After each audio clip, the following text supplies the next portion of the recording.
Hey guys, this is Hans Lim for Banner Media. Today we're talking about Ju-on Origins on Netflix. The question that's being asked here is it really scary?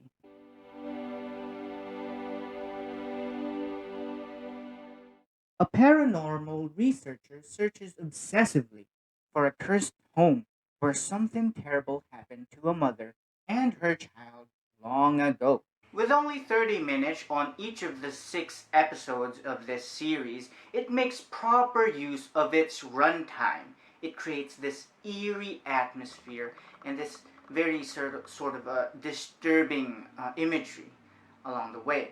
So with just 6 minutes and 30 minutes each, it packs a whole lot of story and a whole lot of content that might leave some viewers confused at times. And I wouldn't blame you if you look up the chronological order of Ju-on Netflix Origins online, because really sometimes it just really confused me as well as a viewer. I found myself constantly invested in Kiyomi's storyline. Now, Kiyomi is this high school girl who one day is invited to the haunted house by her friends. In this house, she gets raped, and this isn't really that much of a spoiler because it does happen on the first episode, but she gets raped inside. While she's inside, she's trying to find herself some comfort, so she locks herself up into this closet. And then she sees this woman in white. When she saw this woman in white, she gets possessed by this spirit, this ghost, this haunted spirit. And throughout her journey in life, as her life develops along the way, this ghost just is with her constantly. Is just with her throughout her life. Kiyomi's storyline is one of the most riveting parts of this series because along the way when she gets possessed by this rage, sometimes she would transfer it to someone in her life, and sometimes it would just provoke her to do something evil, something murderous. And when the murder happens in these nail-biting scenes and these gruesome imageries that this series gives you, it really, this is the scary part of the series. It's the characters, it's the gore, it's the subject, and the storylines that are really, really disturbing. And whether or not it's scary, in terms of scary, it's really subjective.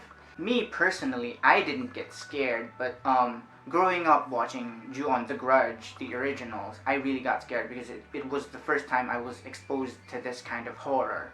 But in here, it really doesn't rely on its bag of tricks of jump scares. It really relies on its eerie atmosphere that it creates, and the disturbing storyline, and the characters that portray these murderous villains. One thing I need to mention as well is the soundtrack at the very end, the ending theme. The theme is these old ladies just chanting this something.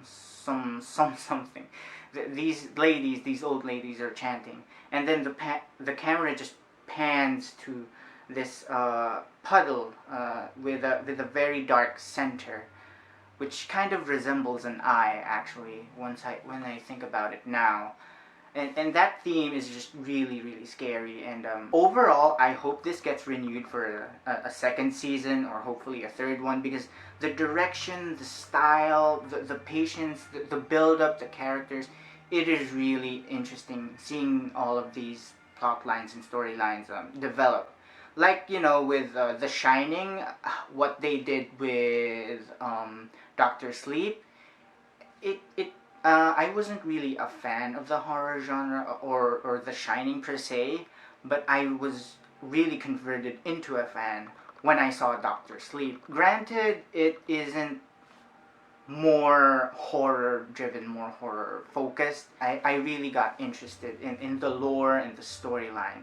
And if they somehow do the same thing here with The Grudge, with more of a focus on horror, I would be really interested in seeing that with another second season or a third season, because you don't get a lot of these kinds of slow burn, eerie series on Netflix, and that's what I really like. That it's on the table, and I would really love to see more of these.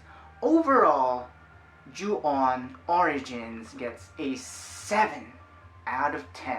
If you like this content, subscribe to Banner Media, and this has been Hans Lim for Banner Media.